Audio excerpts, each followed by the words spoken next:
Welcome to the Hartlepool Devon and Riviera Decking chemical handover. This is your chemical starter kit. What you will find contained within the kit is a chemical care guide that will run you through how to look after your spa. You will find some test strips, some pH reducer, some pH increaser, some alkalinity increaser, some chlorine granules, some non-chlorine shock and some filter cleaner. Let's get started with test strips. These are the most important thing for testing your spa. You will notice you have got a colour chart on the back. You have got 3 individual tests containing 1 strip. These are litmus paper strips and are a one-time use. You must simply dip the strip straight into the water, come straight back out, and then you have 10 seconds to compare against the colour chart on the back of the bottle here to make your comparisons.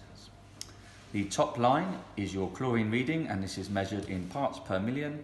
So for every million parts of water, we are actually looking for a chlorine reading between 1 and 5 parts per million. Our alkalinity is our next one down. We are actually looking for a reading between 80 and 120. And on the bottom, we have the most important test on this strip, which is your pH. Our ideal pH reading, as referred to in this lovely document just here, would be 7.0, as this is pH neutral. This strip here will also say that 7.2 is within the OK range. The closer to 7.0 you can be, the better for yourself. It's the best possible bather environment, also the better for your spa.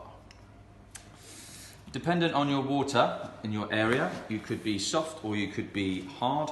The softer you are more likely to be acidic, and the harder you are, the more likely you are to be alkali. You have 2 chemicals to adjust your pH. You've got an increaser and a reducer. If your test strip was telling you that you are on the low side, you would dose some of the increaser, and if you're on the high side, you would dose some of the reducer. Quantities in a 4 to 5 person spa would be 1 teaspoon per square of your test strip that you are out. An example would be 6.2 to reach 7.2 would be 2 teaspoons of the increaser. The alkalinity increaser is exactly the same principle. For every square that you are low, it would be 1 teaspoon per square. The pH reducer also is an alkalinity reducer. You have some chlorine granules. Chlorine is the sanitizer that is keeping you safe and keeping all of the bacteria at harm's bay. These are a lot more coarse, the granules. They're not as fine as these 3 previous mentioned chemicals, so you do not require as much. 1 teaspoon would take you from 0 to a reading of 3 parts per million in an average 4 to 5 person hot tub. Larger tubs you may require more, smaller tubs you may require less. Non-chlorine shock is not something that we are testing for on these strips, or indeed on any test strip that is available for you to purchase. Non-chlorine shock will break down anything that is not bacterial, so things such as perfumes, aftershaves, moisturisers, deodorants, detergents, fabric conditioners and softeners, fake tans, anything that could be on your person and or your bathing costume that is going to transfer into the water when you use the spa. A regular dosage of 2 capfuls per week in an average 4 to 5 person spa will help to keep your spa water looking crystal clear and to eliminate any of these foreign contaminants as you use your spa. You have some filter cleaner also contained within your starter pack.